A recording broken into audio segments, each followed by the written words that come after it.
Welcome to John Rucker Life Podcast, a show all about movies, TV, and what we love entertainment. I am one of your hosts, Doug Jones. With me as always are my amazing co-hosts, starting off with Mr.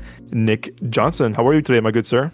Man, I'm doing good today. Doing really good. How you doing? I'm doing good, my friend. It's been a day, man, but a lot of good things happening this weekend. We have a long holiday weekend for most people, so it's gonna be nice to just relax, decompress, and watch some movies. Equalizer 3 is hitting theaters. The boy Denzel is back. Antoine Fuqua is back. It's gonna be a good weekend, man. I'm feeling good about life today, man. I really am. Yeah. Last but not least, coming from Chicago is the one and only Mr. Joel Kindelin. How are you, sir?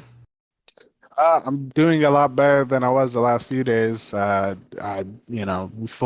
not fully, but pretty much 90% recovered from being sick. And to all the people listening, don't worry, it wasn't COVID. I did a little test, no COVID, still haven't caught that bitch, you know what I'm saying? But now I'm doing better, doing a lot better, not feeling so shitty. Yeah, doing good. Nice. Hey, That's man. good, man. That's a win real is good. a win is a win. A win is a A fucking win win. is a fucking win, my A guy. win. Exactly. As always, you all are here as well. Thank you for joining us on this week's episode. This episode number 27. We are getting close to the Roaring 30s or the Roaring 20s, whatever it was. Oops, I probably just brought the whole wrong decade, basically. But yes, we are close to the thirsty 30s. I'm calling that. But thank you all so much for it's been a great summer. We are recording this day, August 31st. We are no longer in the summer. September 1st is going to be the start of fall movie season. We had a lot of ups and downs this summer at the box office. Some good, some bad, some just didn't do anything. So it's always summer movie season is a bit of a gamble sometimes. You never know what you might get, and it could be hit, could be not be hit, not be hit. And I know we're still kind of like, we're post-COVID, but what does that mean in terms of theatrical releases? But hope you had a great summer, great summer of movies and TV shows. As always, guys, you can find the show on Spotify, Apple Podcasts, Google Podcasts, Amazon Music, or your favorite podcast platform of choice. We also have a full audio show on our YouTube page, youtube.com/Midway Avenue Productions. While you're there, or you're on YouTube, Spotify, Apple Podcasts, whatever, hit that follow button, hit that subscribe button, leave us a review and rating, helps us out so much. As always, guys, thank you so much for your support. So, as we all mentioned last week was National Cinema Days. We saw any movie in any format, whether it was IMAX, 40X, RPX, 3D, whatever. It was $4 everything. And, me and Nick had tickets to go see Oppenheimer in IMAX because, again, it's been the summer of that movie's been in IMAX now for 2 months and people keep going to it. It was sold out almost every week, even midnight showings, even 6 a.m. showings. Everything was sold out. And it was crazy because everyone wanted to see this movie in the full IMAX 70mm. So Nick and I went to the movies on Sunday. It was Nick's first time seeing Oppenheimer. It was my second time. I had to go see it in IMAX again with my boy because me and Nick are all both also big IMAX. We're all IMAX nerds in this podcast. But we walked into the theater and me and Nick said, "Holy shit! It's packed." I was looking at the screen, the box office. It was Barbie sold out, Blue Beetle sold out, Gran Turismo sold out, Oppenheimer sold out. I'm like, yo, what's going on? This is crazy. I mean, I think part of that was because of how cheap tickets are. And I think now we are so far prices in California, New York, Chicago, even a lot of the bigger populated areas, the price of tickets very expensive, even for a really format, a high format like an IMAX or a 3D. The prices are crazy, or prices are kind of absurd. So it's I'm so glad to see a big turnout. Whether that does anything for the box office rest of the year, who knows, or maybe next summer. But I'm glad they're still doing this tradition of the National Cinema Day for cheap tickets, because again, it was a huge turnout when our IMAX screening was packed to the brim. It was sold the fuck out. Next up, people were coming in late because it was just how crazy packed it was. But I digress. Anyway, Nick, my friend, you have now seen Oppenheimer the way no one intended in glorious 70mm IMAX. What did you think about Chris Nolan's latest film? Well, like you said, it was indeed glorious. It was magnificent. Dare I say, was indescribable. But real talk, okay, it was honestly mesmerizing just to see just how massive the screen is. I don't know if I've ever seen a film in 70mm like that. So just the experience. Oh, we saw Dunkirk. we saw Dunkirk. We saw Dunkirk in 70 millimeter at Harkins back in college. Yeah, who But it cares was the about that movie? yeah, true. But the first time that you saw a 70 millimeter 143 IMAX movie. Okay. Sure. Yeah, yeah, Sorry. no, But, because but no, we've seen yeah. because we've seen like the 190. We haven't seen because our Mhm. IMAX the one you and I go to like, only plays the 190. So it was the first time that we actually got to see a 143 movie since like Yeah. ever. So sorry, okay, my bad. Go ahead. No, you go, bro. You good. But no, honestly, Oppenheimer, it was an amazing movie. Everyone that acted in it, like they all did their thing. And I think the thing for me, without getting into spoilers, the thing I loved the most about it was they showed kind of the like the psychological and existential dread that he felt after he basically created the atom bomb. So it was cool to see his journey and to see like how they would kind of parallel certain lessons or like phrases that he heard or learned in the past with what was like going on with him in the present or in the future and stuff like that. Um the cast was cool. It's kind of funny seeing Josh Peck in a Nolan movie, not gonna lie, but True. everybody everybody did their thing though, man. And um yeah, I fucking loved it. And I think also like the second thing I love the most about this movie is even though this Nolan movie was not with Warner Brothers, like when I heard that he was making the switch over to Universal Studios, I was a little bit nervous that it wasn't gonna necessarily feel the same. But I'm watching this movie and it's like, no, that this is straight up Nolan. Because sometimes when people move to like a different studio, like their movies don't really hit the same, you know. I agree with that. You feel me? So like this one, I could tell like Universal was like, Nolan, you're here with us. Make the movie however the fuck you want to make it, man. Because this movie just straight up felt like Nolan, man. So it was cool. It was a great movie. This is probably a 9 out of 10. I think like maybe like a 9.3 out of 10. Yeah, I think you and I both said this after we got out of the movie. I think we both agreed that I think, and there's a lot of Dunkirk, hardcore fanboys out there, but Ah, I think fuck them.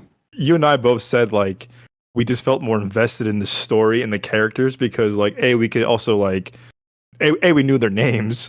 I mean, we knew it was Harry Styles and that one, and Tom Hardy were in, and Kenneth Branagh were in the Dunkirk, but like I was Well, it. actually, even like I kept hearing that Harry Styles was going to be in the movie, but I had never actually seen what he looked like. So the whole movie, I'm kind of like, damn, it could be anybody. It could be any British white dude basically, and sure enough, For real. he kind of blended in perfectly. Yeah, even in Um, the Tom Hardy scenes, I was like, that could be him. Shit, I don't know. it could be the boat. He could be It the could be boat. the boat. It could be the boat. But yeah, I remember like I remember because I remember I saw that with my dad at first, and me and my brother were Mhm. like, okay, it wasn't his best. And then we saw it again in college with you, me, Moses, and two other people that we were friends at the time.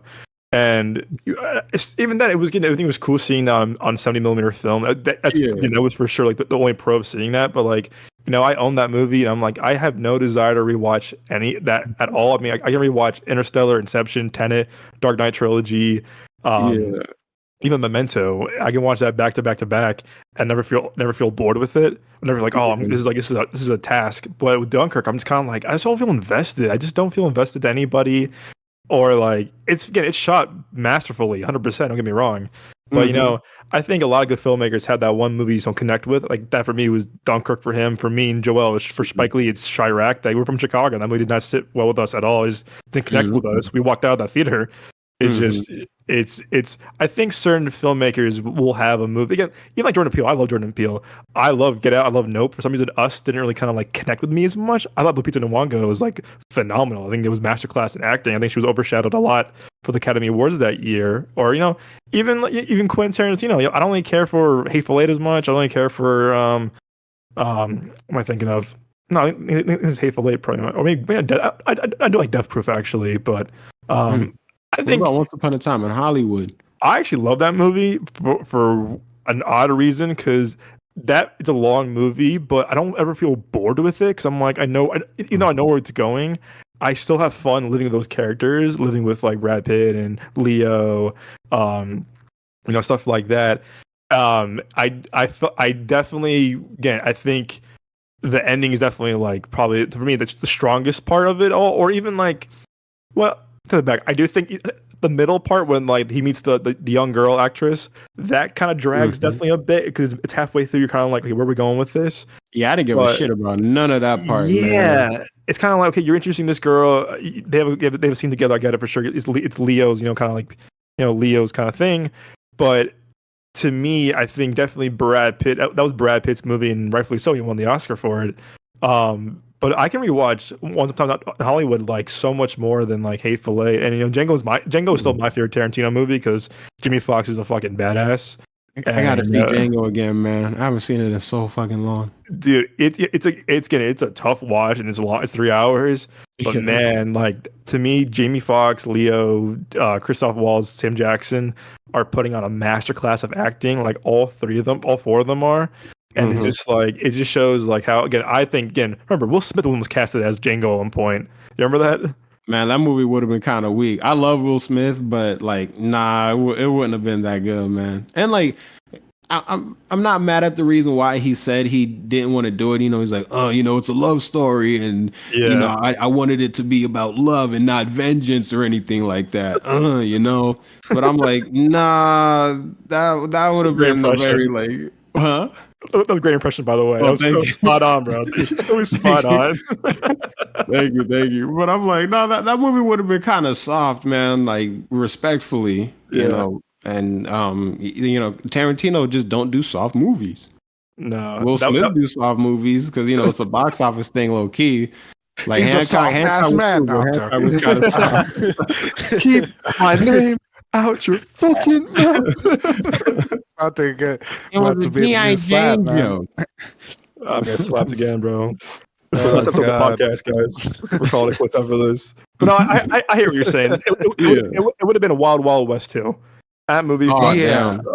Yeah. I'm happy. Like Will Wild Smith Wild West didn't- was cool, but it was kind of soft though.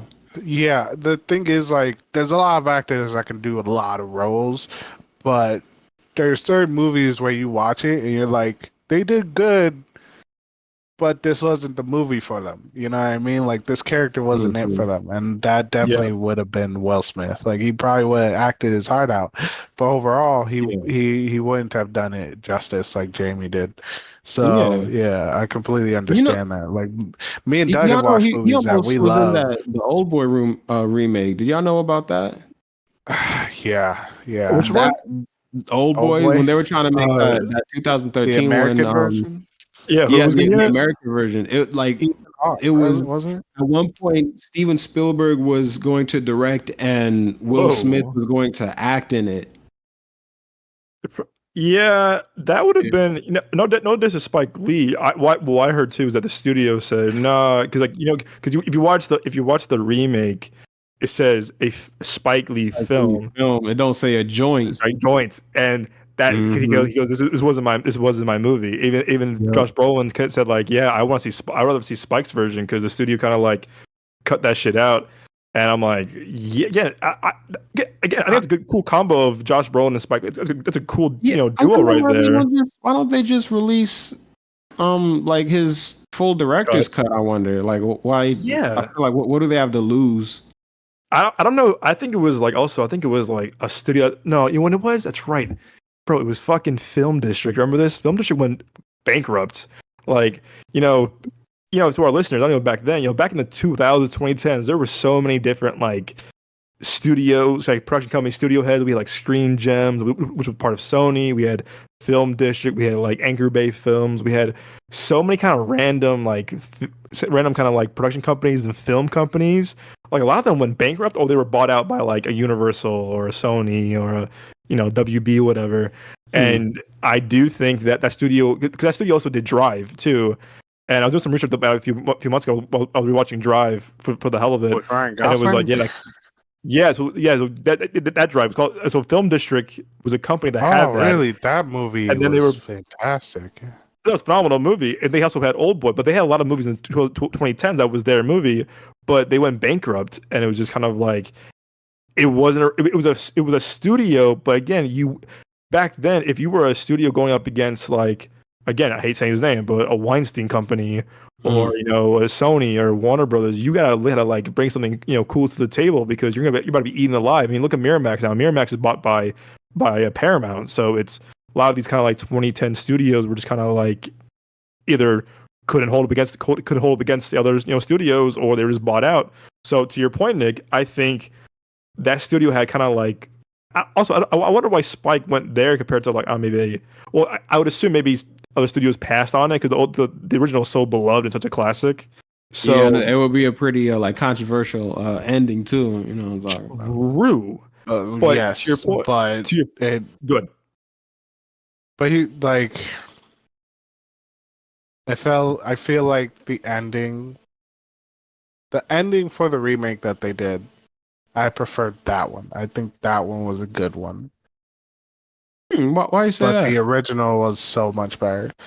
Because here's the thing, right? The because I watched Oh Boy. I watched it. I told Doug about it. Loved it. I love Asian films. So, I saw the ending and stuff like that. But with the remake's ending, it made more sense. You get what I'm saying?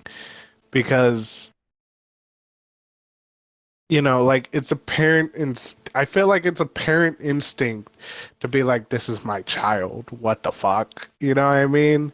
And sort of cut yourself off from it and go back to what you're used to, because, a lot of people that are in prison, a lot of them will do a crime again just to be sent back to prison because that's what they're Okay. used to and not used to how the world is in a newer time.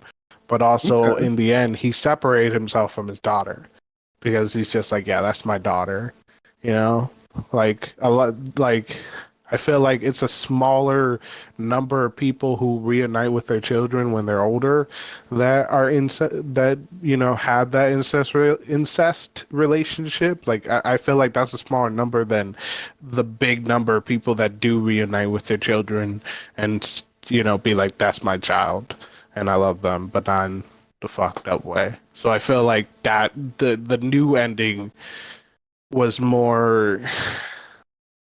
I like the new ending more, but the old movie was better. The original Okay. movie was better, but the ending for the new one, it made more sense to me, and I liked it a lot better. But the I'm not saying the original ending was bad. The original ending was really good, understandable, but I like the new ending better. I respect it. Interesting. Yeah, but I hear you though, Nick. I think it would have been really cool to see his cut. Also, again, Spike Lee's a fucking acclaimed director. I mean, you would think that you would have his cut, but I like that. I like that Josh Brolin kind of stuck by his side. He goes, I support Spike. I think Spike got dirty, got like kind of screwed over. So would have been cool, man. But before speaking of director's cut, before we do our fall 2023 movie list for the fall. Speaking of director's cuts, and we talked about this before multiple times on the other episodes of the show. Did you guys see the I sent you a few days ago about David Ayer on the Real Ones podcast? With John Bernthal? Yes. Yeah, I saw that, man. So I watched the longer clip of it, and Mm-hmm. I'm like, whoa! And I have it. I'm posting the whole episode maybe this weekend when I'm driving something. But man, so I saw a snippet of it, and then I watched the fuller episode, but it was still cut of it. Still cut, still cut of it. Yeah, dude, I mean, I always knew he was like he got screwed over, but another Mm-hmm. thing too, I think what I really, so the comments were saying this too is that the studio, I think back then, especially 2016, when Guardians came. So again, as for our listeners, David Ayer, who was a again phenomenal director. He wrote Training Day, wrote the first Fast and Furious. He directed Fury, End of Watch, Harsh Times, Street Kings, Bright, The Suicide Squad 2016. A lot of good movies. Dude's a great filmmaker, if you ask me. Very underrated. Sabotage is very underrated too. So he made Fury. He can do anything he wants. He got off. Fury came out, was a big hit. It made a lot of money.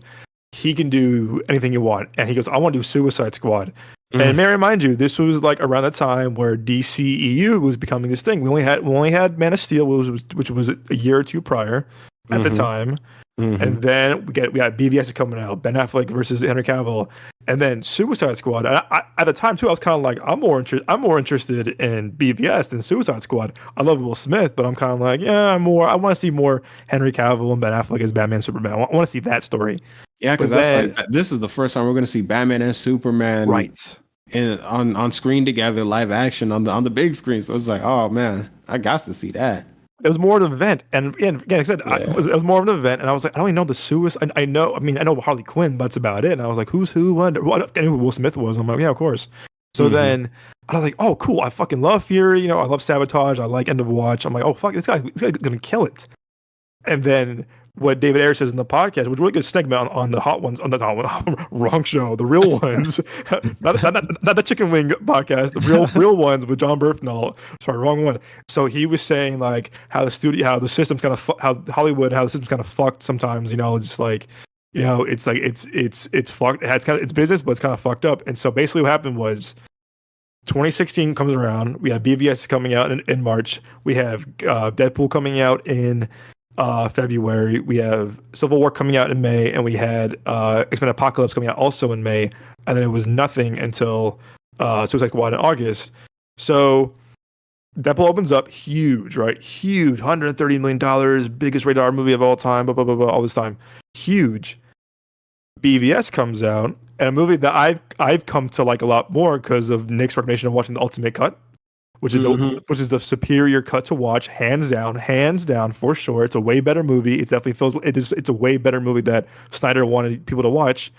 But what surprised me, I don't know that maybe you knew this before I did, Nick, that when Ayer said the studio never tested BVS, that seems to be kind of surprising. Would you agree with that, or am I kind of reading into that a little bit too harsh? Say it again. Sorry. So basically, David Ayer said when first Deadpool came out, and a month later, BVS comes out. BVS got trashed by critics. Still made money, but they wanted to make $1 billion. It made like 800 something $1 million, right? But it wasn't the result they wanted. So David Ayer said, "Yeah, because they never tested Batman v Superman." Did you know that prior to seeing that clip, or I mean, what do you think of that as overall? Now, because every movie that comes out now is tested through like a couple of different audiences. No matter if you're Suicide Squad, Captain America, whatever, Captain Marvel, Dune. I mean, Yeah. I don't know. Did that surprise you at all, or did you know about that already before hearing that interview? No, I don't. I don't think I knew that before the interview because I remember. I remember like around the time BVS was coming out. I was hearing people saying that the Warner Brothers executives had seen it and they gave it a standing ovation. Like I remember this that was too. like early on. So at that point, I kind of just assumed that there were like some audience reactions, but no, that's kind of fucking crazy, man. Like, That's just a but room of yes men, man. yeah, it's like it makes me wonder why would they test it for the executives but not for the audiences as Fans. well? But also, it's I like that's kind of weird too because the executives apparently loved it, but then as like, once they got like the bad reviews, like they just basically like hop ship, like they just immediately switched up. So well that's that fucking that's weird, man. Like DC or Warner Brothers in DC, like I think that they were just trying to like too early to start like course correcting and competing and shit like that, and that's what kind of like fucked up. Like yeah Suicide Squad, BVS, Justice League, a little bit. You feel me? Yeah. Go It's ahead, like Joe. that they should have. Oh yeah, what's up, Joe? I was just gonna say that's another problem within Hollywood because, like, you know what I mean? Hmm. They'll do things like that where they're just like, this movie will be big, gonna be great, but as soon as reviews come back, it's not doing so well. They jump ship and they throw someone under the bus, which is really problematic, and it's really shitty. And I remember seeing BVS and I didn't hate it. I thought it could have been better. I thought it could have been split into two movies. I think it was way too much information put into one movie, way too much. I thought they should have did like a Batman then Batman versus Superman. Hmm. Um, but yeah, no, the shitty thing about Hollywood is that there's a lot of yes men, you know what I mean? And there's also Hmm. just like a lot of ship jumping and scapegoats. In reality, it's like when like what I mean, like there like I'd say within the last 10 years, maybe even less, like probably 5 to 7 years, there's been a lot of movies where they'll start it and then the production will be like, yeah, no, you're not doing good, and then they'll fire like the director, the writer, or something because they think they know better than everyone else. In reality, it's like this is a whole teamwork. Like the audience, the directors, the writers, everyone wants to see a good movie be made. You know what I mean? But it's been to a point where production thinks that they know better than a lot of other people, Yeah. but in reality it's like it's money, it's business, like you said, like it's business. But the thing is, like, it's not all business, it's entertainment. People love this. This is a passion. This is why we do this podcast, because we love it. It's a passion. Like, yeah, we want, you know what I mean, That's a like fact. everyone That's loves a money. fact. But like when it's a passion, when it's something that you have wholeheartedly in your soul, like, man, you want to make sure it looks Hmm. good. So I don't give a fuck about the money. I'd rather make a good movie and then make some money than make a shit movie and get a lot of money. You know what I Yeah. mean? I hear Like, you. Mm-hmm. Mm-hmm. so like at this point, like even now, like we still have those production people who are trying to take over and be like, nah, we know better than you. And it's frustrating because it's like we've seen movies where we're like, man, I was excited. This movie had potential. And then you hear the backstory of like, oh, this person got fired. Oh, they decided to change it because they didn't like it, blah, blah, blah. And you're just like, and fuck, you guys ruined it. You know what I mean? Like maybe you read the original script. Like Doug, you read the original script for Suicide Squad. You loved that shit. You know what I mean? Yeah, Like, yeah. I have it on. It's on Reddit, and I also you know this too. I'm a really big, I'm a big David Ayer fan, and to me, I knew yeah, as you all know, I said so many times now. I really do enjoy the 2016 version despite all its flaws. But from after hearing David Ayer on the other, I've heard different stories from him like on Twitter or whatever and all this stuff on the other interviews. But he was very open about. He was very open, very candid about what happened to him, because what he said was, he goes, okay, when BVS did not do what they wanted, he goes, the studio says we're gonna turn David Ayer's dark soulful movie into a fucking comedy. And Mm-hmm. also a quick deep cut. I think you were in the same class as me, Nick. We had a professor, or maybe a guest lecture one time. I think it was Bernstein or maybe someone else in film school, where someone said, "Who saw Suicide Squad?" We all raised our hands, whatever. And Mm-hmm. I'm pretty sure it was Bernstein. He goes, "That movie was edited and cut by a fucking trailer by a YouTube trailer editor." And I was like, "What?" And I didn't know that. But then looking Yeah. into it later, it was like, "Oh shit, he was right." Like they literally hired the person that cut that Bohemian Rhapsody trailer back in January 2016 to come in and reshoot and edit the entire movie out of David Ayer's hands, and he was locked out. Like, he was Was locked out. that was that during Hamada's reign? Yes, Was that I Walter? think Okay, so. yeah. Because I heard about that and I was like, you don't get. It's like I understand that Bohemian Rhapsody trailer was a very well received one, but that doesn't mean that the people that made that trailer should make the fucking movie. Get YouTube movie editor? editors to edit the fucking movie and let the trailer editor people edit the fucking trailers. Don't get trailer editor people to edit a movie. That's No. because right. that's why it's all fucked up. And now everyone fucking hates it, low key, because it's like Yeah. y'all took a good movie and y'all said, you know what, let's hack it to pieces. Let's just disrespect it a little bit. You know what I'm saying? Yeah, And it's and then like let's release it. And it's like, Yeah. bro, like, oh gosh, oh my it's gosh. like it's like letting the people who you know sit and watch you buy tickets for like a train take over, being the train conductor, be like, all right guys, fucking good luck, you know what I mean? Like they've been here for a while. They seem to know what they're doing. Like, no, it's not the same shit, you know? Like Yeah. it's ridiculous that they did that, because it's just like the trailer might have been really well received, but also because people are very excited for the movie, they didn't Mm-hmm. have that person cut and edit the fucking movie. They did a trailer. I don't. Where the fuck in their repertoire did you think this person's cut out for that? You know what I mean?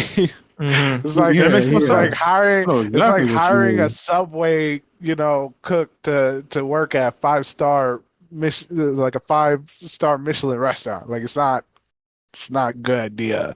No offense to, people, but you know, Uh, it didn't make sense to do that. And Yeah. whoever just sat back was like, I think this is great. We should do that is a fucking idiot. Or idiots. If it's multiple people that are just like, yeah, that's a great idea. To whoever decided to make that decision or thought that idea originally.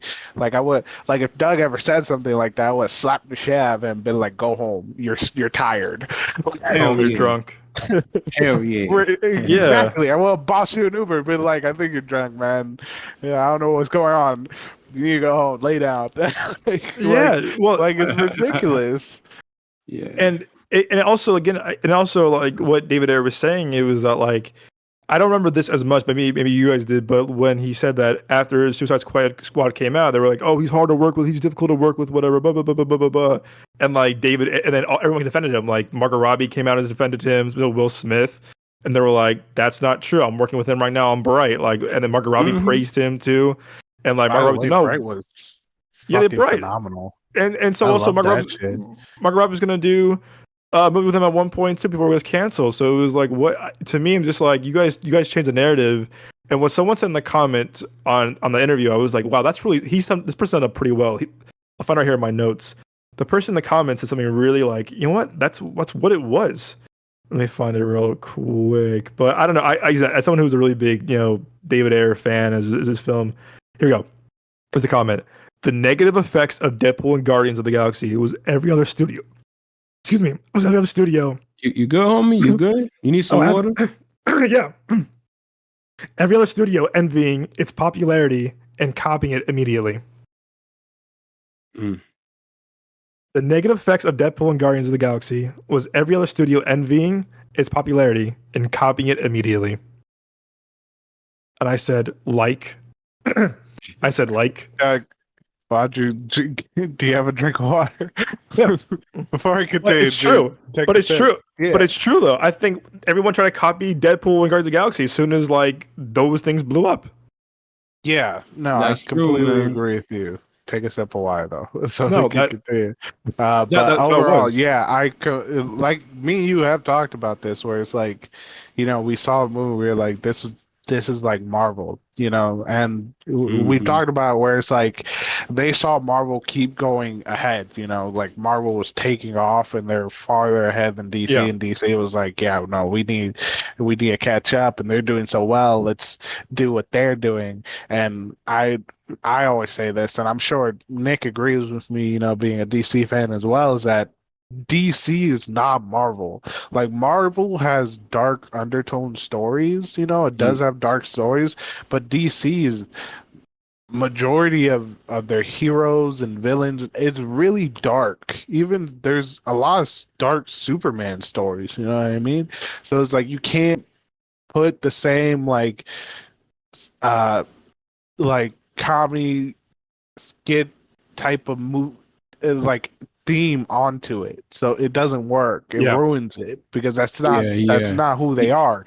Everyone knows DC is a dark story, like the Flash's background, like a lot of the things that they go through. Like, man, like when Superman was like Superman being trapped, not Superman, Batman being trapped in a maze by the Court of Owls, like, Superman going against like other like superpowered people like Doomsday and stuff. Like those stories get very dark, and you can't do that, especially a movie about villains, about criminals. I don't want to see them getting along and just being like, yeah, we saved the day. Like, no, like I don't mind them getting along, but it's like you gotta make it dark. You can't have them just being buddy laughing and then whatever. Like you need to keep it in the realm of DC. Like I understand your concern and worry that Marvel's doing well, but they both comic book worlds, but they're not the same fucking comic book. You know what I mean? Yeah. I'm with you on that. I don't know. I don't know that I would necessarily say DC is more dark, but I feel like they definitely got like heavier stories. Like there's more kind of like gravity and weight to what's going on with them, because you're dealing with godlike beings for the most part. Like someone I forget who, but someone was breaking it down. Like the Marvel characters, they're supposed to be more relatable, but the DC characters, they're more meant to inspire. So again, like that's kind of like like Marvel are more or less like everyday people kind of in these extraordinary circumstances, but DC is these extraordinary people and beings in these extraordinary circumstances. It's just kind of it's elevated a little bit. DC is just elevated a little bit, you know. Yeah, But I to guess your you could. point though, Joe, like Well, a Suicide Squad movie, like no, that's got to be dark. Because I'm with you on that. Like I don't want it to be like it's all criminals / anti-heroes and they're all like friends more or less. Like I want it to be like these are criminals forced to do these missions by the government and like they all like hate each other, but it's like we have to work together to survive. And then to keep doing that, so it's like they just get like more and Captain. more fucking like sick of each other and shit like that. But it would just be like like that could be dark for sure though. Deadshot and Captain Boomerang don't like each other. I'm pretty sure. Yeah, exactly. Like I was surprised they didn't do nothing with that in the movie because I think that would have been cool, especially with Will Smith as Deadshot. I was super excited about that. I was like, damn, yeah, Will Smith and Viola Davis in the DC movies, bro. This is better than Marvel by far. And again, you have a good director who proved himself multiple times to like, hey, I can do this. Let me do my thing. And again, it was reactionary. I think we're a little bit past that now, but I do think that early 2015s, 2010s, mid 2010s, whatever, reactionary. Like I said, oh, Deadpool did really good. I be Deadpool. Guardians did good. Let's be like Guardians. Like you so reactionary. They should have just did their own thing. Like it seemed like Snyder was low key about to be the Feige of the DC universe because he was like, yeah, guys, this is the slate of movies I have planned, and you know it was like Superman and Batman and Wonder Woman. It was all the solo movies of Flash, Green Lantern, Aquaman, and Justice League and Cyborg and shit like that. And you know, like we've all been saying, you know, like Guardians of the Galaxy and Deadpool came out, so everyone was like, okay, we need to, you know, like shift gears and be more lighthearted. And also we got to catch up with the Avengers. And that's why we got Justice League so soon. But it's like, could you imagine though, like if they just let Snyder do his thing and all the movies came out and no one was like fucking with Justice League. There was no Whedon cut. The version of BVS that comes out was just the ultimate edition was the theatrical version. You know what I'm saying? Yeah. And it's just kind of like they just let him do like his own thing. Could you imagine how fucking amazing that cinematic universe would be? And again, man, especially compared to now with motherfucking Shazam! Fury of the Gods. Like, are you serious, bro? We started with Man of Steel. Think about that. We started with Man of Steel, bro. Arguably, like the most creative Superman movie, like ever. Not the most iconic necessarily. Like, I gotta give Christopher Reeve that one. But like, Man of Steel was just on another level, man. Like, it was so much story. And it's in some cases when you watch the movie, it's like blink and you'll miss it. But like if you look in the background, like when they're on Krypton at the beginning, and in the background you see the moon and it's all cracked in half. That's because that was Doomsday. And it's like, damn, this is just kind of, it's all just sprinkled throughout the entire movie, just little kind of snippets and Easter eggs and shit like that. Yeah. But now we got Shazam! Fury of the Gods. And that shit was so ass, dude. Bro. Oh my! They're like, God. a little kid superhero. Fucking, we could do more. Bro, I fucking, I remember that theater's angry, dude. I need to go somewhere with that shit. Like, I'm sure he's a fine guy, but I'm fucking sick of him. Like, did y'all see that video? Like, hey guys, like, don't get me wrong. Like, I like Kanye. Not Kanye. I like Keanu Reeves, but.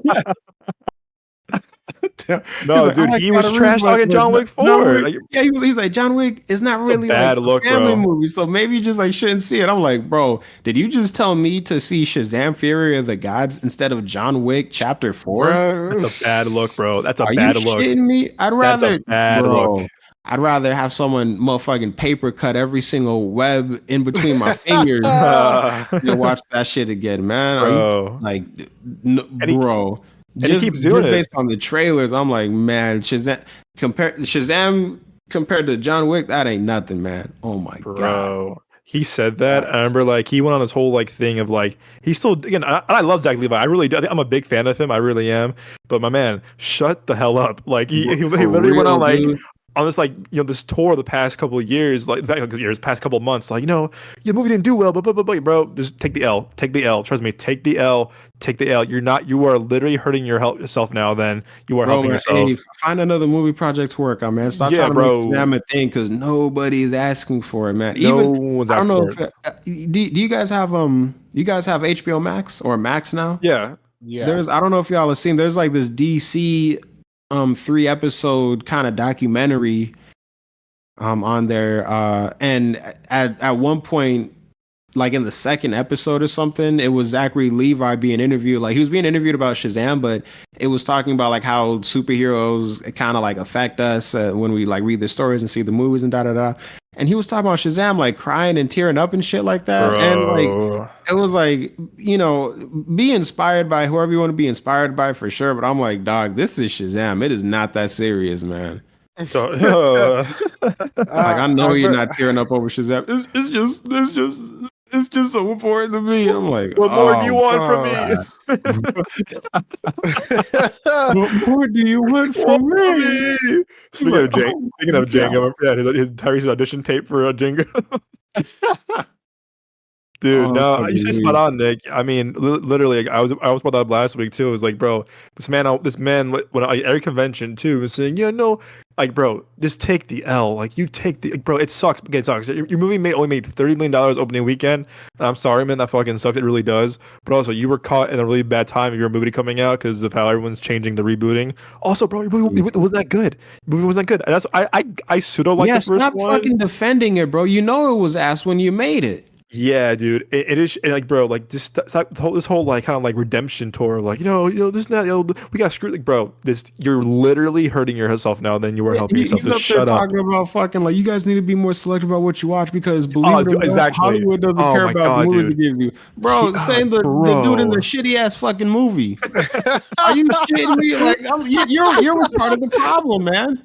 Yeah, no, dude, he's part of the problem. Hollywood will knowingly give you shitty movies. You starred in 2 of them, bro. God damn! Like, get the fuck out of here with that shit. Give me Man of Steel 2. God, that's funny. Holy shit, I'm cracking up, dude. No, you're not, dude. You're not wrong. It's like, bro, I'm never wrong, Doug. I never am. Facts.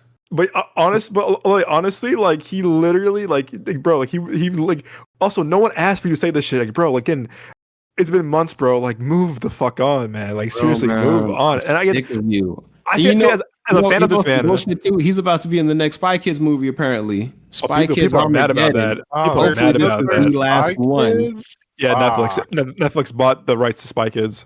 Bro, they should have stopped after part 3, man. They should have stopped after Game Over because I thought it was true. Game Over. That was here, bro. Booty. It was stinky, man. And also, I don't want to be an asshole. Like, I like the dude a lot too. I like the guy a lot as a filmmaker, Robert Rodriguez. But bro, move on, bro. Move on from Spy Kids, bro. You were dude. How old are you now? Spy Kids was dog shit, bro. You are a 50s. And I love Robert Rodriguez a lot as a filmmaker. I respect that. I respect the guy a lot. I really do. I love El Marachi. I love Dust Till Dawn. That's my guy, man. And also Spy Kids was my shit, dude. Or Sin City too. I was about to say, did he do Sin City? Yeah, bro, Sin City. Movie. I bro, Planet Terror is my shit, bro. Like, and I love the OG 3 Spy Kids, bro. Move on. Like, seriously, bro, move. And again, also to to be fair, the Spy Kids trilogy goes hard. It goes hard in the paint, bro. And to be fair, too, I actually did. I saw it in London because I was kind of bored. I might as well. It's Monday night. Go see it. Why not? I didn't like. Actually, kind of enjoyed his Alita Battle Angel a little bit. It wasn't the best movie ever, but I still had fun with it. I still enjoyed it for what it was. Like, it was cool. Alita was cool. It was because I just saw it like a couple months ago. It was really cool, but it didn't feel like Robert Rodriguez. It really felt like it was a James Cameron movie. Oh no, I was getting Spy Kids vibes during that battle sequence when she was that arena, the little ball arena. I was like, oh no, this is giving me Spy Kids. I felt Robert Rodriguez a lot because I mean, even though he used Bill Pope, who shot The Matrix and shot Spider-Man 2 and all those other Riot movies. Yeah, Bill Pope was a DP on Alita. Christ. But yeah, dude. To me, I thought Alita was fine, but it was cool. I liked it a lot. Hey, bro, you're milking the fuck out of Spy Kids right now, man. Like, I'm sorry, man. Give me Sin City 3. Yeah, bro. Because I'm not gonna lie, Sin City 2 was kind of ass. It was just kind of like, I'm like, yeah, y'all didn't need to make this, man, because it was like, what was the point of this? It didn't feel like it furthered anyone's stories, and I didn't really know where it took place chronologically. I was right. He did fucking Shark Boy and Lava Girl. That was my shit growing up, bro. That movie was my Dude, shit. Nah, that shit was hard. Shark Boy was that dude, That man. He was shit- That was Remember when Shark Boy was I singing never and liked whooping the ass? name Dream Journal, though. I will admit that. I never liked how we call it his Dream Journal. I'm like, that's teacher. He's lying. like Mr. Electric sent him to the principal's office and have him. No, Bro, who? No I'm one a teacher. spoke like that, bro. And you get your ass beat, bro. I don't care that how old kid you was were. a fucking menace, man. I know that he Bro, was. Dude, he was narc. I've I know always he was awake when he was in the room, bro. I know he was like aware of himself, man. He grew Bro, up to be he's a a fucking fucking super villain, bro. narc, Dude, bro. I- He Fucking was narc. talking like a 30-year-old man when he was 5, bro. I'm like, Narc. hey, we Narc. might need to. Never mind. I've always hated like Hollywood bullies because you'd look at it and you'd be like, you're getting bullied by this dickhead? Like, come on. Yeah, come on, bro. Like, Him? How Bro, the fuck are you him? getting bullied by him? Him? Out of all people, Slap him, bro? he'll go Like, cry. man. Like, that's it. Just stop. Bro. I Like don't know. I've never liked bullies in Hollywood because they don't do it right. They do it so awful where you're just like, come on now, this is dumb. Just shut up. Like Wait, it'd be yeah, like a it's always scrawny like- kid versus like some muscular 30-year-old looking motherfucker in high school being like, how the fuck Like, bro, are you you- getting bullied? You have a 401k, bro. Like, Facts. come on, bro. Literally, you have a 401k. I Why are you don't in high believe school? this right now. Wait, so completely off topic though. Actually, for a funny thing. Wait, Nick, can you tell a joke you told me on at the movies on Sunday? You had me cracking up, bro. The IMAX, the 11 mile thingy. Oh okay, yeah, because so- Go ahead. You tell. Alright, so basically, I'll have to tell the joke. Though. You had me cracking up before the movie started. So yeah, so for the IMAX, if you saw Oppenheimer 70mm IMAX, the how IMAX film is pretty long, but 70mm IMAX is enormous, and so it was literally like what 11 miles long, like how big this thing was, and you can hear that the whole projection sound when you hear during quiet parts of the movie. And it's probably the most massive IMAX film thing ever. But tell the joke you told me before the movie started. I was cracking up. Yeah, since it's 11 miles of film footage, I forgot like how I led into it, but I was like, it was like the joke was like two guys side with each other, something like that, and one was like, "Hey, you saw Oppenheimer? Right? How long was it? 11 miles?" He's like, 11 miles? Yeah, it's 11 miles long, but it's like because it's 11 miles of footage that they filmed on. And that shit cracked me up. I kept laughing about it, and like the girl at Harkins was like, "Welcome to Harkins," and I was like, I was still laughing, bro. And she was like, she had a lot to say. She was like, no trailers, and all you heard was, like she got a fucking breath, bro. She got a fucking breath, like a flight attendant. She was like, "Welcome to Harkins. You might see Oppenheimer, 70mm IMAX." She was mad because that was like the third time she had to do that for Oppenheimer. She's like, I've seen this movie 3 fucking times a day. I'm tired of this shit. But then wait, also there's a scene in Oppenheimer too where Nick referred to it as Toppenheimer, which had me cracking up as well too. Oh man, It's no, I Oppenheimer. can't repeat that. Not on the podcast. No, I'm not. But there's a scene where Florence Pugh is naked. There's a sex scene between her and Cillian Murphy, right? I don't know if you heard this, Nick, but the guy next to me goes, "All right." Did he say that, bro? Yeah, I do not remember that, bro. He goes, "All right." He goes, "All right," and I'm like, "Bro, come on now, bro." I was like, "Get your horny ass somewhere else, bro." Like, hey man, not right next to me, bro. Yeah. He basically pulled a Quagmire, just like, all right. All right. It was a fucking reflex for this guy. And I was like, bro, For come real. on now. That man does not see a lot of action. He's just like, finally. You know, my time is my time. He was finally on IMAX too. Again, as they say, Damn, on IMAX 70 millimeter. Oh man, what a Again, time man. to be alive. IMAX and Climax. There you go. It's man. finally full. Like the Key and Peele skit, the fucking detective and shit. Oh yeah. Oh my god, that one is fucking funny, dude. My Spanish Just like, all teacher skin, my in high school showed us that, man. It was fucking hilarious. Like we were like doing like homework. He's like, wait guys, oh, I gotta show this really funny fucking video. And he just fucking like turns off the lights and puts it on the middle of fucking class. Everyone's like, what? Yeah, we were like, okay, bet. Dude, He's oh like, my yeah, god. you guys don't have to do homework anymore. It's free time. Y'all can just chill. Y'all can just chill. Free now. time, I missed. Oh man, back when before you had jobs, when you had free time. Those were the Hey, days, man. Those were the I fucking know. days. I miss those days. But I used to be dude, so fucking just happy and peaceful and shit. and then Not bills tired. I came. used to be well rested. I used to get 12 hours of sleep every night. That's how peaceful my Not life me. was I back then in high hated school, that man. shit, man. High school was dog Man, I shit. was Fucking walking on hated it. clouds, player.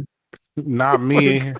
Dude, I I was tried walking on, I was escaping walking high on clouds. school so Everybody loved much. me, man. Shit. Good for you. Motherfuckers that I They didn't all wanted even a know piece of this. hated me. They all wanted a little Like, bit of neck. bro, Doug, like there was times where like I went to like I left to like go somewhere, and like I get hit up by Doug like in the middle of like my little vacation or whatever, my getaway in a different state. He'd be like, bro, this person started talking shit. And I was like, who the fuck is that? High school was a fucking nightmare. I hated it. I would never want to relive it. Never want to visit. I'm not going to fucking. It is dog shit. Fuck that. Oh my god. Well, speaking of high school, not really. Um, what? So yeah, I wanted to be honestly. So like right now, I think I mean, this is gonna be something I think if things don't get moved because of the strikes right now, and we're still going, we're still going, the midst of two of these strikes. So I wanted to go around, the room right now. I'm gonna name off. I'm gonna name off. Oh, wait, actually, Nick, are you logging off right now, Nick? Yeah, unless we're about to do the Denzel and Yeah, Antoine Fuqua and we're about okay, no, yeah, because I got my yeah, list ready. yeah, for sure. Yeah, for sure. So is this for the fall movie, or is it you want to do the Denzel and Antoine Fuqua? I got all the lists ready. Okay, I cool. came So prepared today, so I'm all ready. right, cool. So before you hop off, let me real quick. Let's go through this list real quick of fall 2023 movies. Again, I put an asterisk over this too, so I feel like things might get moved again because of the strike. So things with a grain of salt. I mean, Yeah, that's true. You never know these days, man. so I'm gonna say a movie. I'm gonna see both you guys see what you think about this. Okay, so starting off with fall movie season. Now we're out of the summer. Equalizer 3. Is that a yes for you guys, or is that a no? That's a yes for me. Yeah. With the Okay. asterisk, I still need to finish the second one, but it's a Okay. yes for me for sure. Yeah, two's okay. The first one is awesome. First I'm hearing one this is one. I'm oh, hearing three bro. is really good. I'm hearing three is like really fucking good. So that makes me happy to hear that. I'm looking forward to that one then. I'm looking forward to it too. All right, September 8th, The Nun 2. Like, No. I know I'm gonna watch it at some point, but I'm kind of like, y'all, hell nah. Like, Yeah. I'm more so watching it out of like curiosity. Like, what the fuck are y'all gonna do this time? It's more Yeah. like that. It's not like, oh, hell yeah, I'm excited for this movie. I want to see it because I think it's gonna be good. It ain't like that at all. It's just like, man, what kind of bullshit y'all gonna do this time? Yeah. Who wrote? No, James Wan. No, James Wan didn't write anything this time too. So it's not even what his. So surprise. Yeah, he washed his hands of that shit, didn't he? Yeah, I don't blame him. Like, bro, get me out of this shit. September 15th. I want to be free. September 15th, A Haunting in Venice. Hell yeah. Really? Yeah, man. Because I Haven't seen saw the trailer. Okay. the trailer's fucking dope, and because I'd seen Really? yeah, because I saw Death on the Nile With Army with Hammer. my girl in theaters with Army Hammer, yeah. World Cannibal Army Hammer. I know that's fucking crazy, but no, yeah, like I've seen it, and like I like detective movies, and I like the kind of I forget what her name is, who wrote the books that is based off. Agatha Christie. Agatha Christie. I like that style because growing up, like I would, that's the type of movies I would watch with like my grandma. It'd be the older black and white movies where if it is a detective movie, like it's not really a whole lot of action. It's literally just him like talking to people and having like these crazy interactions and having to use like deductive reasoning to figure out who did it and why and blah, blah, blah. So I like that it was like old school, but with modern filmmaking technologies. So, and like with this third one, because it looks like there's like a supernatural kind of twist to it based on the trailer. And like I'm like just the way these things typically go, I'm kind of thinking like it ain't gonna be no supernatural shit. It's gonna be like smokes and mirrors or whatever. But the way that they set it up, it's kind of like, okay, like maybe is it, and like maybe even like the detective, like he's kind of looking like he's out of his element, because in the trailer he was kind of sweating a little bit. So I'm like, okay, you've piqued my interest, and now you have my attention. So yeah, that's definitely a on good my line. list. That's a good line. I like that. Okay, so yeah, I know I'm gonna say no for me because I didn't really care for Death. I didn't care for Murder on the Orient Express, and I kind of fell asleep watching Death on the Nile. So that's a no for me. But okay, September 22nd. This one I'm kind of looking forward to for some odd reason is Expendables 4.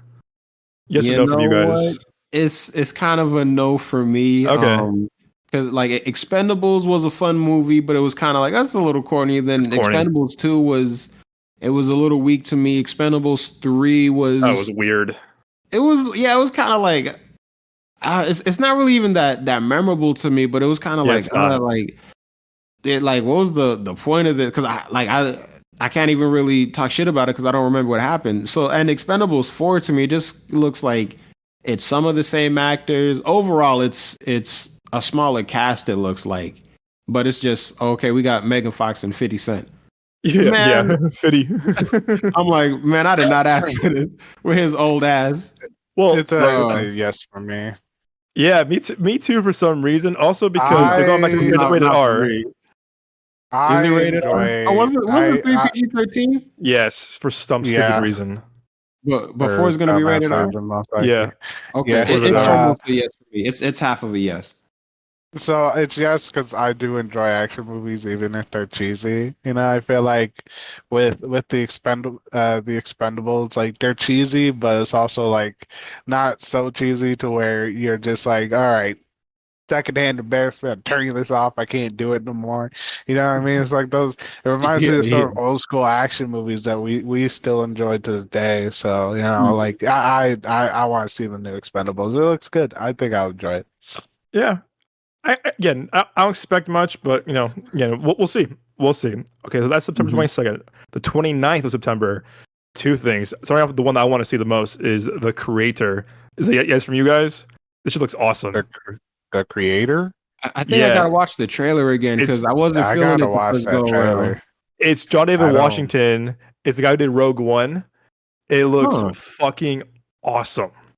Dang, put John David Washington in a Star Wars movie. Bro, it's a original sci-fi blockbuster in IMAX. It looks John David Washington, who I just love, who I adore. Dude, it's basically like a war between humans and AI, but it looks so amazing. It looks literally like it looks so crisp and crispy and like looks like amazing. So I cannot wait for this movie. I'm so stoked for it. You know, I don't know. I love John David Washington so much too. So I'm kind of like, yo, I'm there day one. So to me, I want to support original filmmaking too, because this guy also went on Comic-Con a few months ago and was like, we have to support original filmmaking. I was like, yes, clap. I was like, yes. So I want to see it for the genre, the genre alone. John David Washington and an IMAX sci-fi movie. I'm there. So that, to me, I'm hyped for that. Also opening up September 29th is Saw 10. That's a hell no for me. Nah, that's low key yes for me. I seen all the Saw movies. What? I'm like, because I'm like, I got to see what kind of crazy twist they pull out of their ass this time. Even Spiral? Oh, okay. No, I didn't see Spiral. Damn, I forgot about that. We almost did. Remember, we saw Army of the Dead, and Hamza goes, "Why are we seeing Spiral?" And I'm like, "I'm not paying to see Spiral, bro. We're seeing Snyder, Army of the Dead. Like, I'm not paying to see fucking." Yeah, I love Chris Rock, I do, but I'm like, that should look kind of whack. I was like, nah. Yeah, I'm like, I'm not trying to like.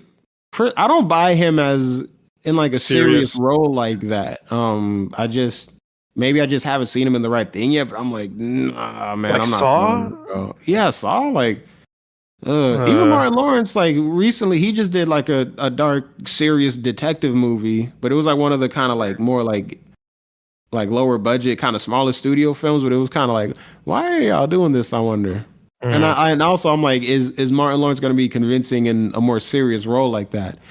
I think they're trying to do what I think for them it's like John Belushi, right? John or was it? Yeah, John Belushi. Yeah. Yeah, where basically he tried being a serious actor, but no one take him serious because he was marked for certain roles. So it's like that. They don't want to get stuck. They want to take acting more seriously. But I feel like, you can do that, but you gotta find the role for you. And Yeah. Right. Chris Rock as a Yeah. detective is not the guy. He doesn't scream like tough detective to me. You know what I mean? So it's like Yeah, it's Martin not. Lawrence. Like, no disrespect. I love Martin Lawrence, but I'm like, I'm not buying it right now.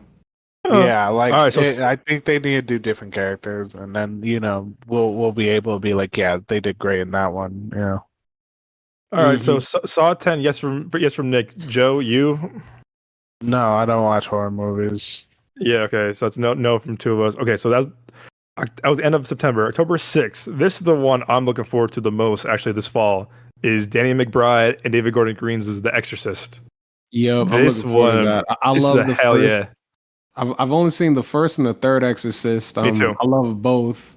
Um, and I'm curious to see what Danny McBride does with this one, especially with what he did with the Halloween franchise. Yeah. I feel like kind of because of how that franchise, how his trilogy was, like I feel like Yeah. I wonder is like when they do possession, is it gonna be like a different type of possession? Is it gonna be like an actual demon, or is it maybe gonna be just kind of like it's in their heads, like it's like a shared psychosis, like how they be doing in movies and stuff sometimes? I Yeah. don't know. Uh, Is it gonna be contagious or something like that? I don't know. What do you think, Joe? I'm pretty sure in the movie, in the trailer, they showed one of the actress who played the mother, right? Or at least Hmm. her Yeah, character she's back. She's back. from So she yeah. comes back. So yeah, and she talks about I know they she talks to whatever like they knew each other. So I think this one's gonna be demon Oh, possession. yeah. You're right. I So forgot about that. That's Yeah. a good what point. they're doing is basically what Danny McBride, David Gordon Green with Halloween. Basically, when Halloween Yeah, 2018 came out, basically taking it No, yeah, back to ignored. the but original. Yes. you Taking remember it how back like to the with the original because Halloween, there were others that were, made yeah. by other people that were Yeah. supposed to continue on, and Did y'all those were see Halloween absolute Ends though? shit. Yeah.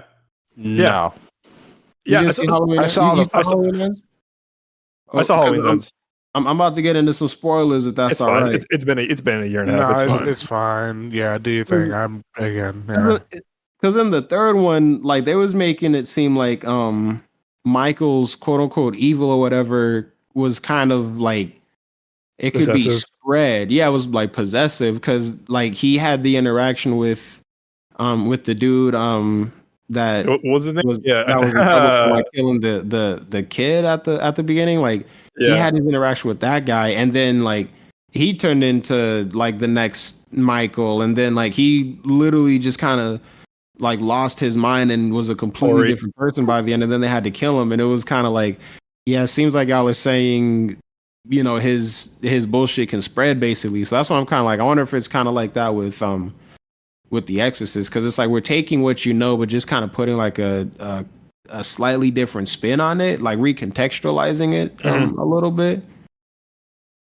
I think so. And again, they're doing that smart. They're doing the way they did Halloween. They basically ignored all the sequels. They're gonna do a direct sequel to the first one. They brought back uh, the main girl. So it makes sense. So I think it makes sense that they're doing it. So I'm looking forward to it because I'm a big fan of both of them. Um, this one also October 6th. It's called Dumb Money. It's with Seth Rogen, Paul Dano, America Oh yeah, Ferrara. I saw the It's trailer for that. I kind of want to see it. That's a yes for me. That's a yes for me. Yeah, It it's looks interesting. basically about when during COVID when the GameStop and AMC shares like plummeted or whatever, everyone bought into it, and then the shares went all skyrocketed up. So I kind of like stuff like that. I kind of like a true story. It's kind of it's gonna be set in COVID, quote unquote, and they got a good cast to it. So I'm looking forward to it because we were because we were present and we were live during that period. So I kind of want to see how like they kind of like make fun of it, make fun of it also during COVID as well. So also a yes for me as well. So okay, I'm looking forward to seeing that. Um, October 13th, nothing. All right. October 20th, Killers of the Flower Moon. Hell Scorsese yeah, is back. that's a yes for me. Yes for Haven't me seen as the well. trailer. It's based on a book. This is supposed to be like it's supposed to be like Scorsese's like next like epic with De Niro and DiCaprio. I will say though, I really did not like The Irishman at all. I that to me was just a bore fest. I was like checking my watch every 2 minutes. So I'm like, this is boring me. But I like the concept of how it's how fucked up it is and what happened. And I think Scorsese did a good job of like showing how fucked up things can get in a lot of his movies. So yeah, 3 hours and 35 minutes. It's gonna be long. It's gonna be long. I'll tell you that. But the trailer sold me when I saw it a few weeks ago. I think I saw where I saw the movie. I saw that that's a trailer for it. So I'm sold on this too. It's gonna be long as fuck, but I'll see it. As long as it's better than fucking Irishman, that's all I can ask for. The Irishman was a disappointment. Like, it was a have fun not film, but it was seen kind of like, trailers, man, it so- wasn't all of that. Yeah, watch the trailer when you can. I think it might intrigue you a little bit, but again, it's just I think it's gonna be might be a little absurdly long. It is 3 hours 35 minutes, so it's what it does, man. Scorsese. Okay, October 27th. This one I'm also looking forward to as well. I know you're not a horror fan, Joe, but this one is Five Nights at Freddy's. I want to Oh see yeah, this. I'm looking fucking! forward to I'm that. a That looks- fan that looks because of pretty cool. Markiplier. Yeah, I'm excited. The community isn't too happy with the eyes of the Really? animatronics. Yeah, Hmm. because so the eyes are supposed to be like, so the pupils, what we'll call it pupils, is supposed to be white, and then the sockets are supposed to be black. So the fans are like, they don't like that they're red and whatever. They're supposed to be like a dark. They're supposed to. So the basically the iris is supposed to be black, and then the pupil's supposed to be white.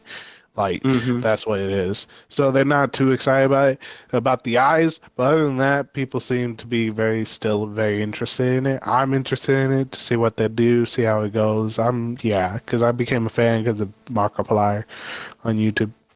yeah. I want to see this. Definitely, I definitely want to see this. However, what worries me is that the Universal's doing that weird shit again. They're doing that day and day release where they're gonna put it on theaters, put it on Peacock the same Oh, day, and that to fuck me, no. you fucked yourself in the box office. Yeah, And ain't again, no one gonna leave their house to watch that. no, dude, no, For real, I'm exactly. No one not saying gonna watch it at shit. home. And what kind of worries Facts. me too is that it means that because they did that shit with Halloween Ends and Kills, and I like Halloween Ends. Kills is fine, but to me that shows we have no faith in this movie. We have no faith in this Absolutely not. movie, Mm. and it's kind of like you shot yourself in the foot. I mean, I'm really hoping because it's Blumhouse too. So you probably made it for $5 and a thing of crackers. So they made it for hella cheap. Ah, damn. It's what Blumhouse does. Make it really cheap movies and make a huge profit off of it. So, but to me, I'm like, this is the only one that's doing it out of all the Universal releases this year. And I love Universal, but we're a big fan of Universal. But at the same time, I'm like, well, why would you do this? We're past this day and day release thing. Why do you keep doing this to yourself? To me, it means like this movie's not good, or they're hiding something that hey, we're gonna take our losses. We're gonna put it on Peacock.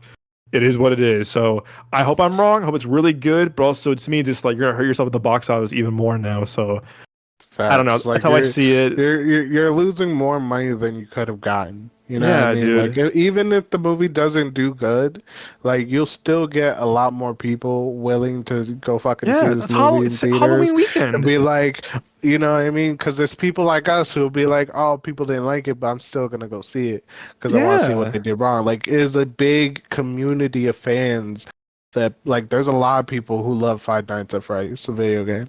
So I know a lot of those people are gonna would have if they didn't put it on Peacock, they would have went to go see this movie because a lot of people, like my little sister, who never like wants to ever go to movie theaters, wants to see that movie. But now that it's gonna be on Peacock, she's gonna stay home. You know what I mean? Yeah. If they only had theaters, a lot of people would have went. They would have made a decent amount of money compared to what they'll be making now. Dude, literally, yeah. So that to me bothers me. So we'll see. Again, but I think we'll see it. Nick will go see it when it comes out.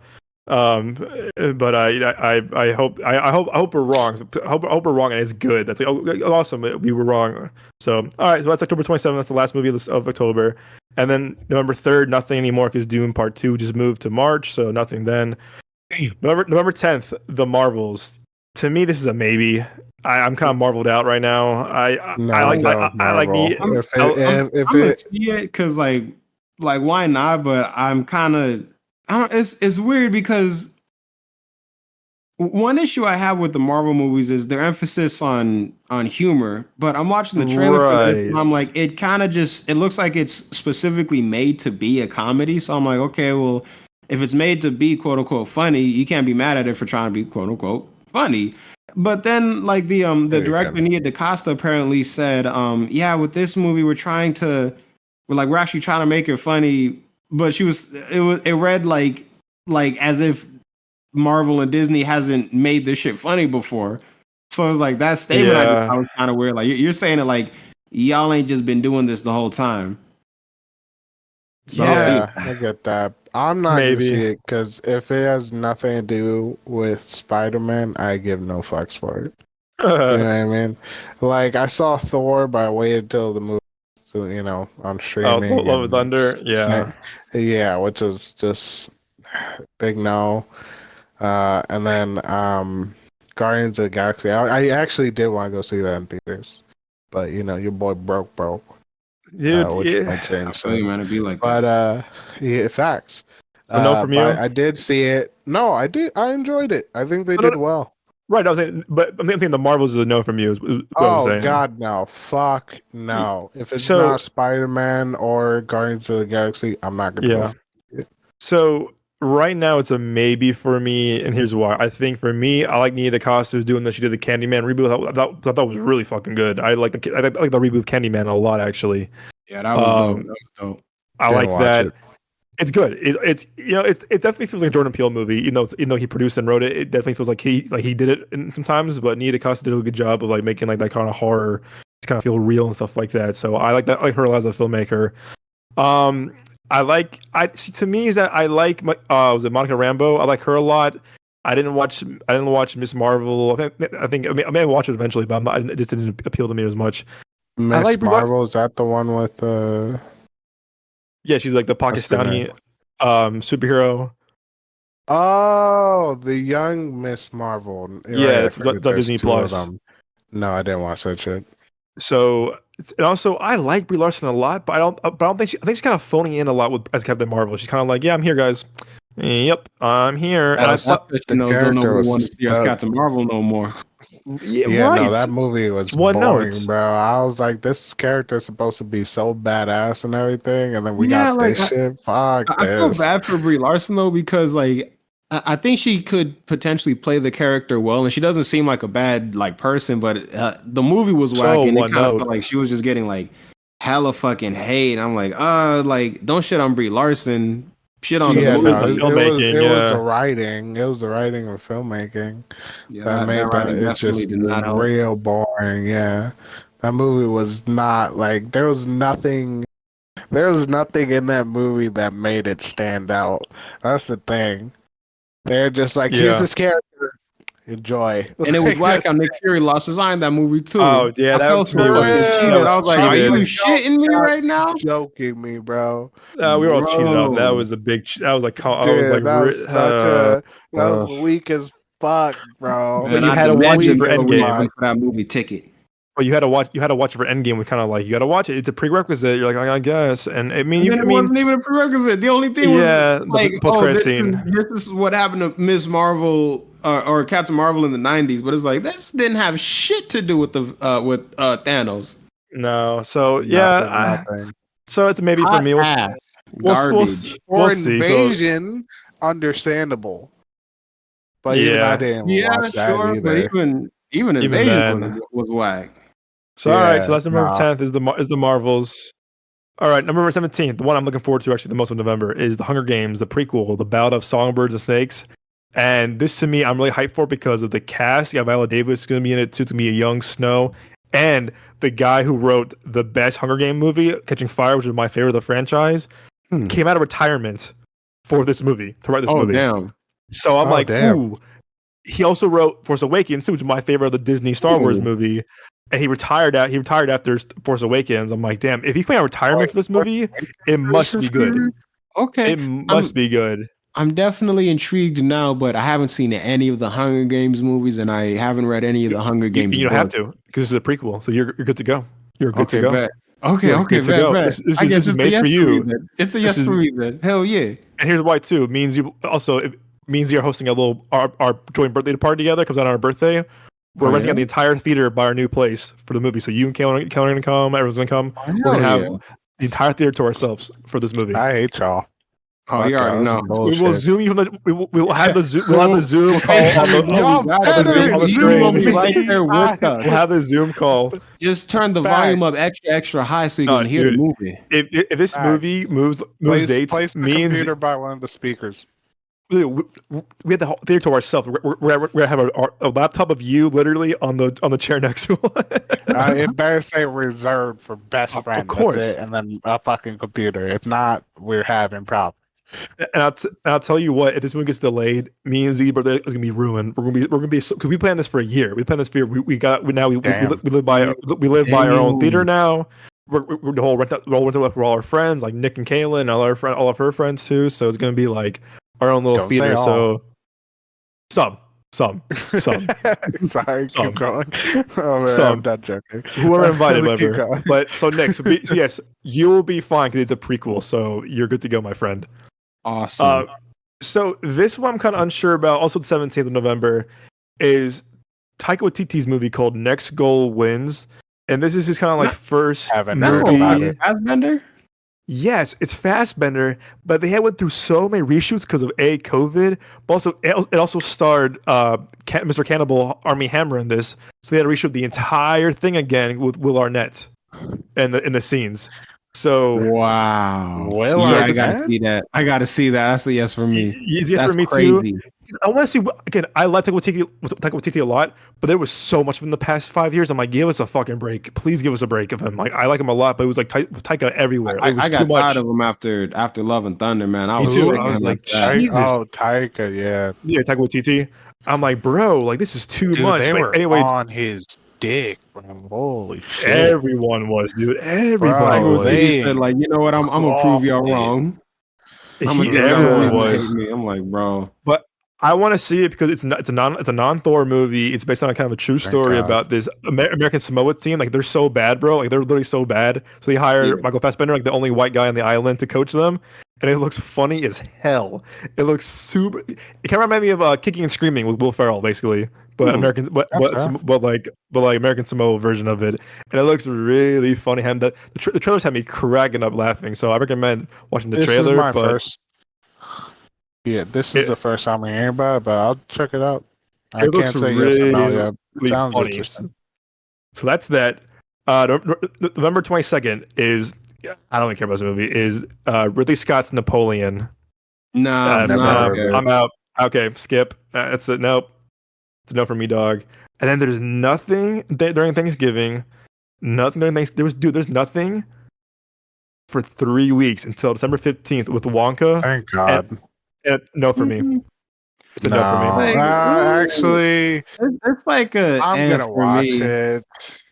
I'm gonna watch it because the first Wonka, the Gene Wilder one, that's always Willy Wonka to me, man. Like, how weird that Johnny Depp one. That weird Johnny Depp one. Just that story was so weird. Like, what the fuck? Like, they tried making it creepy, and you're just like, bro, what? You know what I mean? Like, Gene Wilder will forever be the best, Willy Wonka.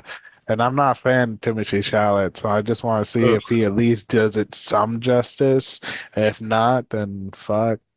I have to see it to judge it, basically. That's really the only reason I'm gonna watch it, to judge it, to see if they at least did the character justice. Yeah. It's all right, so the next one after that, this is the last one of the year. Here we go. It's going to be December 20th, and guess what it is? Aquaman 2 and the forever changing reboots, reshoots, and the delayed. That's a yes for me. Yeah, Joe, it's a yes for me too. I want to see this movie do well, even though we talked about the show a few episodes ago. So, like episode number 9 or 10 as well. We talked about with a whole show about it. Is that like it went through so many bad test screenings? Even WB was all like, really fucking sucks. So again, we took that with a grain of salt. That confirmed that actually happened. But I don't know, man. To me, I'm just kind of like, I like Momoa a lot. I love James Wan. I like Patrick Wilson a lot too. But we'll see. I think seeing how bad the Flash did, Blue Beetle did, Shazam did. I think everyone's checked out. I think everyone's checked out DCEU. You know, it's gonna be the last one, last hurrah. By the time James Gunn takes over, I just think that it's gonna be a bust. You know, again, I hate saying that because I do like James Wan and Momoa, but it's a yes for me as well. But I don't know, man. I have no faith in this movie at all. No, for That real, sounds bro. mean. I Sounds yeah, I mean. have to stick this through because I do enjoy Jason Momoa as Aquaman. I think it was a very intriguing one Yeah. that I wasn't like I originally wasn't sure, but seeing him in the movies, he did pretty well. So it'd be interesting to see it. So it's gonna be a yes for me. But like you said, like because everyone's so tired of comic book movies and everything, where we just been slapped in the face with so many So over much. the years that everyone's just good. So it might not do the best, but I still want to just see it through, you know? Yeah. No, well said. Well said. All right, guys. So that's the fall 2023 movie line. Like I said at the beginning of the segment, it might move. With the strikes going on, if they go on longer, a lot of these things could move again. So don't get your hopes up either. Things can change left and right. Things can be moved up even earlier as well. But with the strikes going on, Dune was a big one that moved. So we'll see how the rest of the fall season goes out. But we'll keep it kind of short tonight actually. So in honor of Denzel and Antoine Fuqua, this weekend Equalizer 3 comes out in theaters. Hope it does well. Hope Denzel another number one on the box office again. So Nick, we're starting with you. What is first your favorite Denzel Washington movie of all time? My favorite Denzel Washington movie of all time is Man on Fire. Ooh, it's a good one. That's my ish right there, man. Like, oh my! When I saw it as Tony a Scott, kid, right? what's up? Tony Scott did that one, right? That is correct, sir. That is Nice. correct, Good one. dude. Like, just I love just kind of like the type of character he was in that movie. I never really seen a character done like that, and even just like how they kind of told his story, like because they said he was like a CIA agent and like he's killed a lot of people, and I feel like typically, especially at that time, like they would have had a flashback that kind of showed it a little bit more explicitly, but it was almost like a slow burn. You don't really see like how capable he is until closer to the end of the movie, but you keep hearing about it, and so it's like hyping it up and it's building it up, and it definitely pays it off, man. And like the way it ended and the music that was playing during that scene, there was one song in there. It was two songs specifically. One of them I don't remember, and I'm not going to sing it because I'm not that good a singer. But the second song was called Una Palabra, and I remember they were like playing it definitely at the end, and I was like, dang, that's a dope song too. So it was just kind of like everything about the movie was just made so perfectly to me, man. Like all the characters, like the writing was great. The visual editing of it was just fantastic to me, and it really kind of put me in, I feel like, the mood of the characters and the mood of like the location that they were at too. So yeah, that's like no Denzel movie tops that one in my opinion. Like some come close, like Safe House and Equalizer, yeah. but none of them exceed Man on Fire for me. It was just, Dude, oh man. Tony Scott has some bangers, man, especially with Denzel, man. Tony Scott has some really good movies with, I love him because True Romance, stuff like that, but he has some really good movies with Denzel and just like that whole, that 2010, 20,000, that was him and Denzel had a great, working relationship together. So it's a good one. Oh, Man of Steel, Man on Fire is a really underrated movie. All right, so favorite Antoine Fuqua movie, though? Favorite Anton Fuqua movie is Brooklyn's Finest. I Ooh, saw that's this a good one, movie and too. that movie fucking, oh my, I saw that movie in theaters with my mom. It was really good, a little bit awkward at a couple of parts, but again, like I just loved the character arcs that everybody like went on, and just to see kind of like how far each of them come in their journeys just like as people, I thought was really cool. And just kind of like some of like the twists and turns and how like some of the characters lie, because they're told as like basically separate stories, but every now and then like their lives will intertwine for a little bit, and it's kind of like, dang. And it makes you think like, it's kind of like in a weird way, like we're all kind of like connected and blah blah blah and all that kind of stuff. But it was, I just really liked how they did it, and the cast was fantastic. man, Wesley Snipes, Don Cheadle, Richard So Gere, good. man. Ethan Oh, Hawke. Ethan Hawke, Hawke. bro. I loved it. It's dude. That's a very again. I think really Man of Fire is really underrated, but I think Antoine Fuqua is a really Mhm. slept on director too. I think this dude puts out some hits of movies. Not some. I think he's a hit, but I do think he's a really like underrated director when it comes to like good, really solid action and really solid kind of character dramas too. But Yeah. again, that's just how I see it too. Joe, Joe? Do you want to go?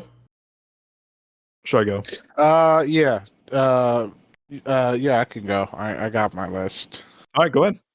I'm gonna start with Antoine Fuqua, Okay. and it's gonna be the same movie as yours, Doug. Which I won't describe it. I'll just say the title, and then I'll move on. Good. Which is Training Day. Not mine actually. Not mine. Not yours, really. Okay, Nope.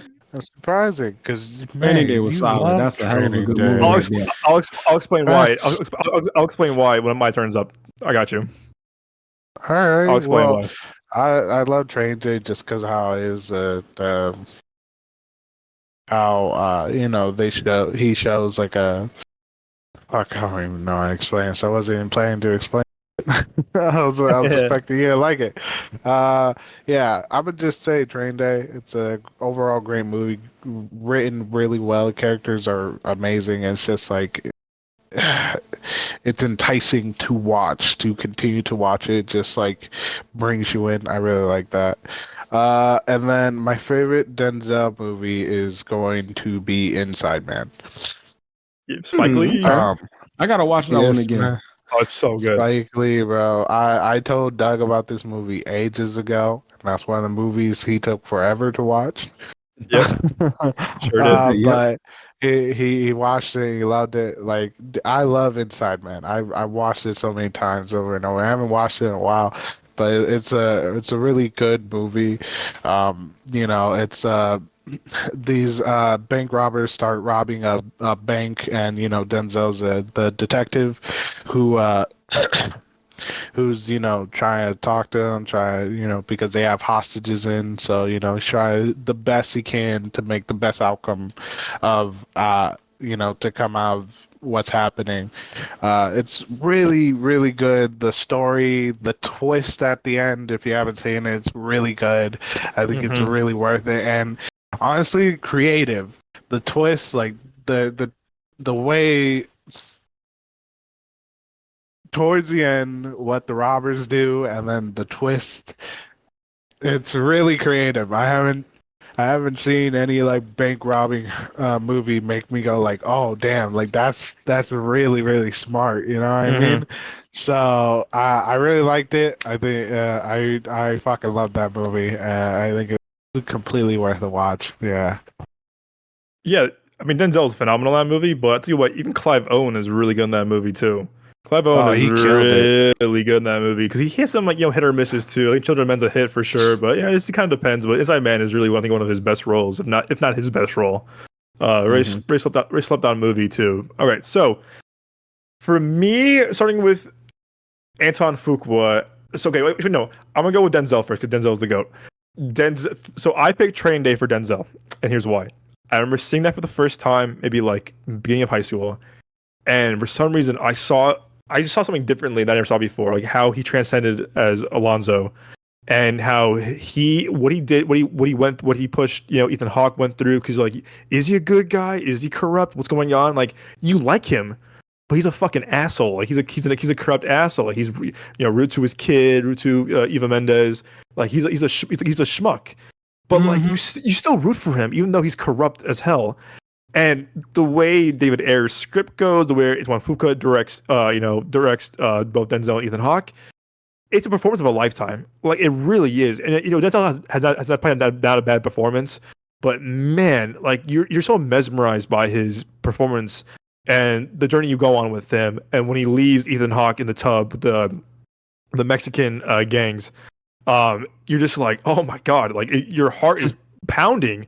And I remember seeing that when I was in high school, and I was like, dude, I feel something like different in me. I'm just like, I see Denzel differently more than before, or I'm seeing this movie just unlock like I love movies even more. Like it was something new to me, and I had goosebumps the entire movie. So I'm just like, wow, this is game changing. This is next level kind of stuff. It took me forever to watch that movie too. I don't know why, but it did. But it just really just like stuck with me. It's one of my top 10 of all time to this day. To this day. But day. to this day. So I really love that movie so much, and the reason that's why I didn't pick as Antoine Fuqua director Joe, because I was like, what? I can't pick the same movie twice. So I'm like, I got to go with one or the other. So I went with Denzel as Training Day for him. But Antoine Fuqua, this was tough, man. Like I said, he put some bangers, man. Like The Guilty that came out during COVID was a really cool movie that was filmed all like in that one shot in the police station. It was like really remarkable how the movie was filmed. And I love, again, I said I love I like Shooter. I like Brooklyn's Finest as well. Shooter was dope. Shooter was dope. There's so much that he makes. I'm like, these guys do slept on, and I love Southpaw too. Southpaw is a great fucking movie. With a great, solid, man. great, right? Great soundtrack by Eminem. Like Jake Gyllenhaal got fucking ripped, like ripped, dude. And I loved Forrest Whitaker in that movie so much too, because Forrest Whitaker and him have this like great banter, like no swearing, don't be an asshole, blah blah blah. It's a great kind of like mentorship too between Forrest Whitaker, who's again another phenomenal actor too, but like him and Jake Gyllenhaal play off so well together. And it was, again, it's another underdog story, kind of predictable at times, but it was rated R, so it kind of had more of a grit to it, more of like okay, ooh, like where's it gonna go? It's kind of dark, kind of violent. Yeah, that grit. That I grit, like right? Grit in movies. Like a lot of movies these days just don't have that grit, man. And I'm telling you, man. And I think it's why everyone's trying to be soft these days. I'm like, nah, man. Everyone, bro. Man, give me some grits. Give me some grit up in there. Facts. Yeah. Everyone, bro. They're trying to be soft, or they're trying to, bring that wow factor and be like, disturb people, where you're just like, where it's not, where you're watching it and you're just like, what the fuck was that shit? Yeah. No. Like I agree. know what I mean? I completely where agree, you're dude. just like, dude, what the fuck? Like I completely where the agree. fuck were you headed with this? And I then, completely agree. Where you get those like bullshit people where it's like, yeah, it's a deep meaning. Like, no, it's not. It's like, no, fuck that. It's no, you're misreading it, my guy. That's what I would say. So I love Southpaw, but my favorite movie I think of his, I don't know why this one kind of stuck with me until I saw it in college, is his remake of Magnificent Seven. This movie, Magnificent Seven was pretty that's cool. a good goes one. hard, dude. The way Facts. I'm not a Western fan at all, not at all. But he made it. Then Antoine Fuqua made it so good for a remake that's based on a beloved classic. He really made it cool and made it just like you cared about every character, whether it's Denzel, whether it's Chris Pratt, whether it's Ethan Hawke, whether it's Vincent D'Onofrio, whether it's the guy from G.I. Joe. I won't blanking on his name. You care about every character. And I do love an ensemble piece, but also too, it was a reunion of Antoine Fuqua, Ethan Hawke, and Denzel. I'm like, sign me up. And it's also when Chris Pratt was kind of becoming this, huge household name post Guardians of the Galaxy, and all of the seven have fantastic chemistry. I mean, just fantastic chemistry. And like I said, I'm not a Western movie fan at all. I was hooked from the moment that we see Denzel on the screen. I'm like, I'm in. Yep, I'm sold. And it was a really cool Western. Antoine Fuqua made a really cool kind of like, really cool, just like badass Western that it came out 2016. The Western genre has been dead for many years, but he brought it back in a really cool way, the way he knows how to do it. And the action the set pieces alone, the production design, the crazy shootout scenes are filmed phenomenally.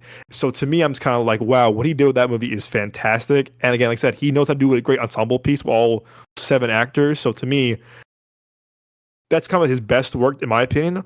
Also, one of his most slept on work too, because when it came out, it did moderately well, but kind of came and went.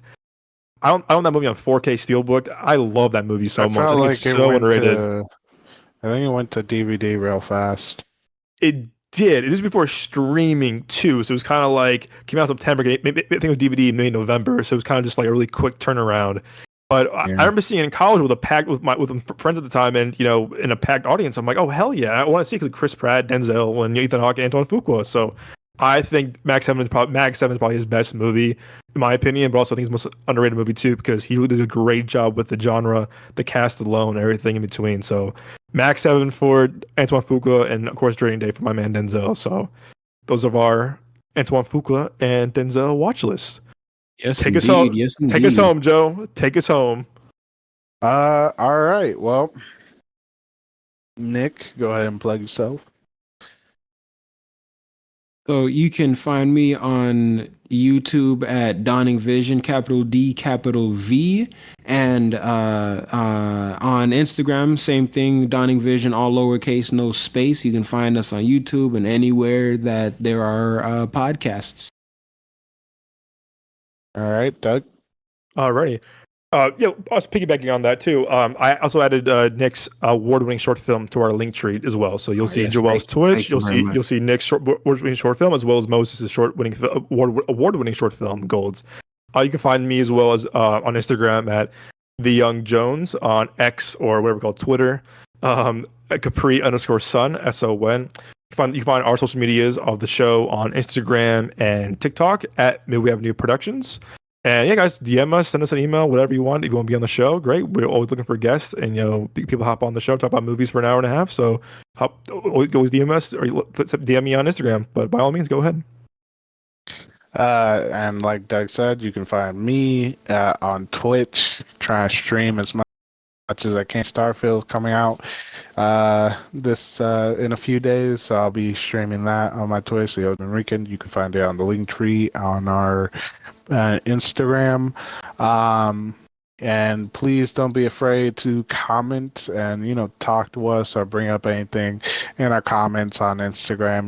We'd love to talk about what you guys want to talk about or what we haven't talked about, stuff like that. So please do that, and please do hit the follow on whatever you are listening to us on. Please, Yes, we love you. indeed. So Yes, please. following, liking, all that shit really does help us grow and help more and more people find us. Anyways, thank you for coming with us on this verbal journey through our thoughts, opinions, views, and ranting like madmen of our joys, pains, and love for movies, TV shows, actors, actresses, directors, and so on and so forth within the entertainment industry. You guys have made this very possible, so we are very, very, very thankful. We love you guys. Go ahead and add some of our movies if you haven't seen it in your watch list, and have a movie night sometime soon. Anyways, we love you. Have a good night, good day, good evening, good dinner, whatever. Sweet dream. Deuces.